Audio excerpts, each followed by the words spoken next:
What's going on, moviegoers? If you're new to the channel, my name is Christian. Welcome to C-Roll Productions. You guys, The Batman was a complete banger. Thank you guys who all supported my non-spoiler review. Everybody who gave that video a thumbs up, I appreciate it. But in today's video, we're going to be talking some spoilers for Matt Reeves and The Batman, you guys. A masterpiece in my eyes. My favorite Batman movie. My favorite Batman performance. Robert Pattinson killed it. His presence, his aura was so good. It was amazing, you guys. There's so much to talk about when we're talking spoilers, you guys. I feel like this is gonna be all over the place. I had to take some notes because I can't keep my excitement in my head. I had to write this shit down because this movie was such a phenomenal movie, you guys. I can't stress it to you. The 3-hour runtime was brilliant. It was a nice, great, slow story of a detective film. And I loved it. Every single second of it, you guys. But let's talk some spoilers. Of course, the characters, you guys, of that being Batman, Bruce Wayne, Catwoman, and Selina Kyle, the Penguin, the Riddler, Jim Gordon, Alfred, Carmine, Falcone, and big spoiler, you guys. Let's just talk about it. Hell, let's talk about the end post-credit scene, or kind of post-credit scene that they did. Barry Keoghan from the Eternals, Droog. He was rumored to have a role in this film. A lot of people were like, well, what's this role? Who could he be? And then these ramblings started to come out of him playing this version of the Joker. Everybody was like, what? Barry Keoghan? And boy, oh boy, you guys, when the Riddler was losing his fucking mind in Arkham Asylum, just devastated that his plans didn't go through, and him seeing Batman on the TV saving Gotham City from the flood, and then you hear somebody along the other side of the wall talking to him, trying to calm him down and tell him he did a wonderful job. Look what you did. The city's flooded and shit like that. That was Barry Keoghan as Joker. We are getting Joker in this universe. I was wondering if Matt Reeves was going to tackle Joker in the Batman universe, you guys. I really was wondering that because I'm like, they just did Jared Leto's Joker. You know, he was just in the Snyder Cut, whatever, in the Suicide Squad, and we just got Joaquin Phoenix's Joker. I'm like, does he really want to do another take on the Joker? I know that could be hella stressful. You know, it's a lot. But he's doing it. But this Joker feels oh so very different. He looks like he's all, scarred up all over the face. Looks like he might have a mohawk as well. He's in Arkham. So does this mean that Batman has already gone up against Joker? Or maybe he's not known as Joker yet. And he's known from a different name. And him and the Riddler plan to escape Arkham. And that is when he takes on the persona as Joker. I love how he just gave the Riddler like a riddle. It was just brilliant. Oh my God, you guys. I can't believe it. Like, the fact that we finally get to see some of these rogue galleries of Batman working together in Gotham City to take out Batman, you guys, is so exciting. So exciting, you guys. I cannot wait to see what Matt Reeves has to offer in the sequel and potential spin-off series. Now, you guys, with that being said, it's already confirmed that they're doing 2 spin-off series from this film. The Penguin with Colin Farrell, hopefully to be R-rated, and also Arkham Asylum spin-off, where they could potentially tell the story or backstory of Joker, the Riddler, and other potential Batman villains who are in there that Batman had put in there prior to being, his 2 years of being Batman. Fantastic stuff, you guys. I was so excited. I had to dive deep, and I got my Arkham Asylum book, you guys, by Grant Morrison. I was like, oh, I got to read this. This has got me super pumped about it. I cannot wait for these spinoffs for the Batman, you guys. Super looking forward to that. Continuing on, let's talk about Batman and Bruce Wayne. Now, this is a very young Batman and Bruce Wayne. Bruce Wayne, in particular, he's very nonchalant. He's very kind of in his feelings. He's very in his head. So every scene he had with Alfred, It was just like, oh, fuck off. Oh, I don't care. Like, no, I'm over here doing this. He doesn't care for his family's legacy whatsoever. And that makes Alfred so frustrated. Like, what are you doing? I get what you're doing as the Batman, but what about your other persona? What about Bruce Wayne? You can still do both and thrive and do great things as both Batman and Bruce Wayne. But it just seems like he has no interest in anything other than being Batman.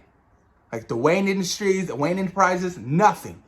And that's the inexperience. That's the year two. That's the young Bruce Wayne. This isn't the Bruce Wayne you saw in The Dark Knight. This isn't the Bruce Wayne you saw in Batman and Robin or Batman and Forever. This is a very young Bruce Wayne. So his family's legacy doesn't mean much to him yet. But boy, oh boy, talking about his family and the whole, renewal act between Thomas Wayne and, the Waynes and the Arkhams, how Bruce's mother, her maiden name is Arkham, and she was put in the Arkham Asylum. I was like, oh shit, so Grace Randolph was right. Apparently, she had a lot of mental issues. She had a lot of mental illness issues, you guys. Now, does that trickle down to Bruce and Batman? Can that give you an explanation of why he decided to really dress up and be a bat? Is that his psyche telling him? Is he kind of crazy? But I love the whole tie-in and all of that. I love the whole lore of the Waynes and the Arkhams. I was like, oh, give me a spin-off series of that shit. And who really killed Bruce and Thomas Wayne? Sorry. Martha and Thomas Wayne. Carmine Falcone? Was it Maroni? Big question mark, you guys. I really want to know that. I know the potential sequel of the Court of Owls and all that stuff. I just love the lore of, the not known of the Wayne family and everything that, Bruce found out about his family's history and now, who his dad truly was and what he did to get where he wanted to go. And this tore Bruce apart. Like, he was pissed and he looked at Alfred like, yo, man, why didn't you tell me this? You lied to me my whole life. This family name, now that only gives, Bruce more motive not to give a fuck about, his family's name. Or unless that turns the table around and he's like, you know what? I want to do better than my father. I want to do better than my mother. I can take on this legacy and change Gotham City while continuing to be Batman. I just love it. I love it so freaking much. Talk about Carmine Falcone, played by John Turturro. Fantastic performance. Amazing performance, by the way. Love him. Boy, oh boy, he really sold the part for me. And the backstory you got with him being in, the Iceberg Lounge or whatever, and his history with Selena Kyle, aka Catwoman, and his history with the Waynes, how he was shot, and, Thomas Wayne helped him, how they had this kind of relationship that Bruce didn't know about. He was like, what the fuck? What kind of relationship did you guys have? And that's the corruptness of the Waynes. The Waynes were corrupt. Well, at least his father was. One of the Riddler's, many motives. The Renewal Act. Everybody wanted their hands on it when Thomas Wayne died. Everybody, Carmine Falcone, Maroni, you name it. Everybody in Gotham wanted a piece of that renewal. And it promised so many things to so many orphans. The Riddler being an orphan. So it really, the way the story unravels and unfolds is so brilliant, you guys. And then the big reveal of Catwoman being the daughter of Carmine Falcone. I was like, oh shit, I did not expect that. So that's her motive. Let's talk about Selena Kyle, Catwoman. Look, Zoe Kravitz killed it. She was exceptionally well. She was fantastic. She was gorgeous. The way she fought, the way she moved, the way she looked. She just sold me on Catwoman. She had so many motives. The motives of getting money and leaving Gotham, or the motive of avenging her lover and her roommate. And the motive of getting back at her father, right? Who killed her mother, that she found out. So many great motives with Selena Kyle and Catwoman. She was so good, you guys.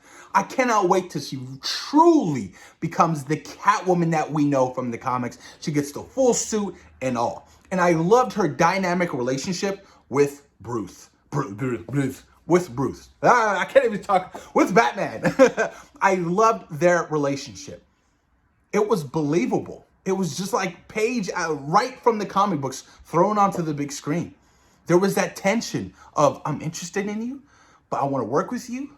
I kind of want to have sex with you, but I don't know. Like, who are you underneath the mask? And the fact that she doesn't even know who Batman is, it's just, it brings out this much more excitement because there's so much more to explore now. It's so freaking good, you guys. So freaking good. Their dynamic relationship. Absolutely love it. When they were working together in the Iceberg Lounge, and he was giving all this Batman tech or whatever, and the recordings of oh my God, I'm drawing a blank right now. I can't believe I can't figure out this word. Why can't I figure out this word? What is it called? Contact lens. I love the Batman's gadgets, by the way. It was freaking awesome. I just love that whole sequence. It was just so dope. And I was like, oh, I cannot wait to see more of you guys work together in future Batman movies. Just really, really good stuff, you guys. And then, oh man, we got to talk about this. So the beginning of this movie, right? It's the killing of the mayor by the Riddler, which was a fantastic scene, by the way. Very, very scary. The little boy, the mayor's son. Now, there's no coincidence that he was shown 3 different times in this movie. 3 different times in this movie. He's now lost a father, just like Batman. I honestly do believe that you just don't show Batman with this kid 3 different times and having this kid kind of build this relationship or this respect for Batman without kind of hinting, could this possibly be Robin? Why not? I know Robert Pattinson talked about having Robin in the sequels. That would be dope. A young version of Robin? That's fantastic. That would be brilliant. I would love it. They could really, really capitalize off that, you guys. So I just love how that was kind of an Easter egg to my eyes. I could be wrong. I don't know how you guys feel about that, but I definitely feel like that was like an Easter egg of like, oh, this could potentially be a Robin and Batman scenario for the future projects. That would be so freaking brilliant, you guys. And then, of course, let's talk spoilers about the Riddler. The Riddler was fantastic. Paul Dano really delivered some of the most, scary, just terrifying, under your skin performance I've seen as any villain. He was so believable. He was psychotic. And when you saw him under the mask, I thought he was terrifying when he didn't have the mask on. So when he was first thrown in Arkham and he had that whole scene with Batman, he was terrifying because now you can see his face. Now you can see his facial features about, when he's talking and how it was just terrifying to me. And all of his little riddles throughout the entirety of this movie, you guys, I would just love the whole thumb drive one. I was like, fucking brilliant. I was like, this is top notch right here. It was so freaking good, you guys. I absolutely loved the Riddler. And his whole apartment set and the production design, you guys, was just brilliant. Honestly, from start to finish, I was like, man, you guys really, really sold me on, this particular character. He was just awesome. And his motives of the whole renewal act and everything. And, and that whole scene with him kind of hinting to Batman, I know who you are, Bruce Wayne. And I was like, yo, keep that shit down, bro. I'm not trying to have everybody find out who I am. Like, that was freaking awesome. I love that scene. And, of course, I got to talk about my boy, the Penguin. Colin Farrell, you guys. Really good. Really, really good performance. Loved it. It was like watching an entirely new person on the screen. I was like, who is this guy? So many great comedic moments. One in particular was one of my favorites. It was when Batman first was talking to him in the Iceberg Lounge when he went to go find out the Penguin to get more information about the whole murder of, Selena Kyle's, dead roommate or whatever. He's like, I need to go find this motherfucker, talk to him, whatever. That whole scene was just so brilliant. And the little subtle like jokes he had at him. Oh, too soon? I was just like, this is so fucking funny. And the car chasing scene The end of that. So when he catches him, and when Batman and Jim Gordon are interrogating him, they have him tied up. He is fucking hilarious, you guys. This is batshit crazy. I was just like, oh my God. And the humor just really worked. It was perfect. It was really, really perfect, you guys. Colin Farrell really sold me on the Penguin. I cannot wait for his R-rated HBO Max spinoff. That is so exciting. And to leave, the open door of, the Penguin kind of coming into his own now that Carmine Falcone is dead because he was shot, leaves him to become, the truer Penguin of the Gotham City, because he was kind of working underneath Carmine Falcone until he found out that, Carmine Falcone isn't the person he was led to believe. He's a fucking rat, He's a rat. He was the rat. Oh my God, you guys, it was just so brilliant. And just the whole club. I really like the club scenes. So the Iceberg Lounge and the hidden club, within it, the 44 and below or whatever. I was like, oh my God, just brilliant. And you had just the most corrupt people there between like the DAs and, GCPD and just the mob busters. And it was just amazing. Every sequence was there, man. When Batman first showed up there and he was like, you know who I am? And he started fighting those twins. I was like, this is epic. And he started wailing on everybody. Or then when Bruce Wayne showed up, for help and to talk to Carmine Falcone, it was just brilliant. It was really, really good, you guys. Oh man, I need more of that Iceberg Lounge. That shit was fantastic, man. And look, Jeffrey Wright as not commissioner yet, Jim Gordon was damn near perfect. Probably my favorite Gordon. He was so good. I loved how him and Batman worked together so well. Like they worked together really, really well. And I loved how he always vouched for Batman.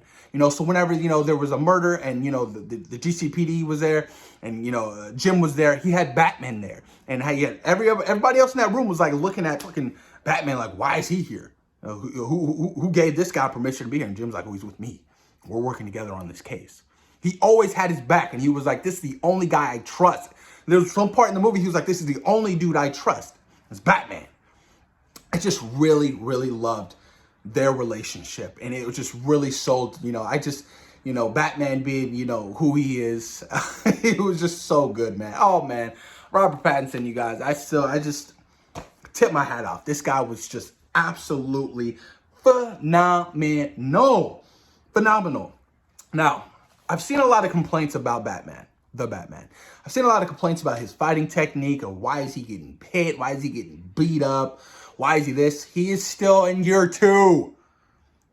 Why aren't people understanding that? Everything is still trying to come together.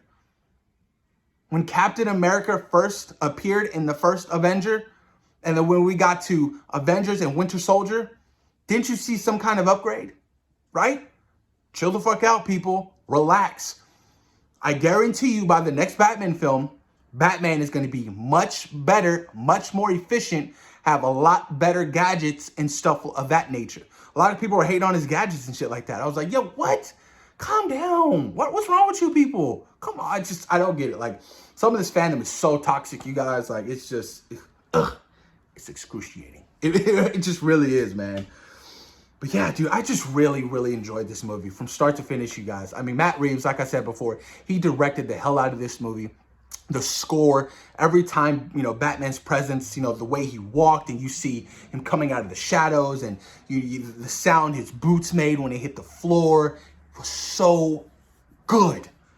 So good. The third act of this movie, you guys, gets so much hate. But I'm like, what were you expecting? The Justice League to show up? It was Batman versus all these crazy-ass Riddlers, I was like, I don't get what a lot of people were expecting. Like, I think the third act was absolutely phenomenal. It was really good.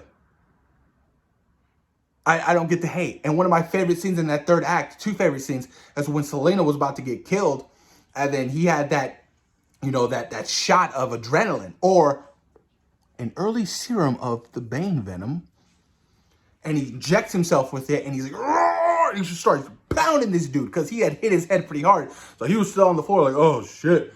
I can't see nothing. I gotta help her. And then he hits himself with that adrenaline. Shit just took off. I was like, oh my God, this is everything I wanted. This is awesome. And then the ending of where he's saving everybody, where he had to cut the electric wire or whatever, and then he lights the flare and he's like bringing everybody out of Gotham out of that flood, and he's holding. It was just one of the most heroic moments in any Batman film or any comic book movie that I could really, really stand behind. It was fantastic, you guys. Really, really good. And of course, Michael Giacchino's score, you guys, was Pizza Chef. It was fantastic. Love his score. Bought the score after the movie, and I haven't stopped listening to it ever since, you guys. It's that good. Michael Giacchino should do everything the Batman related. I know he has a lot on his table. He's probably super busy. I get that. But man, hell of a movie, you guys. I'm trying to see if I missed anything. Did I tell Alfred? Let's talk a little about Alfred. I don't think I've really touched upon Alfred a lot. But this is a very different Alfred. It's not your, oh, goody little two-shoes butler. No, this Alfred apparently has some military background. He's gotten down. He's, has scars on his face, and, what's his name? Andy Serkis, I think, did a wonderful job with this particular version of Alfred. Even when he got his ass blown the fuck up, almost killed by the Riddler, I was like, oh, shit. I would have thought,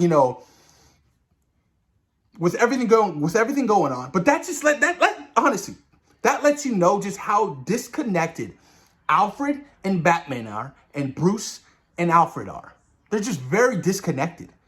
Because realistically, if they had a good relationship and Alfred kind of knew everything about, excuse me, the Riddler and all his little games and, his little card notes to Batman, and he saw that get mailed to Bruce Wayne's house, that would have brought a question to my mother. Wait a minute, why is this getting here? Whoa, wait a minute, I'm not going to open that. I'm not touching that. I always thought that was strange. I was like, Alfred, you should have known better to open that shit up. You should have known better.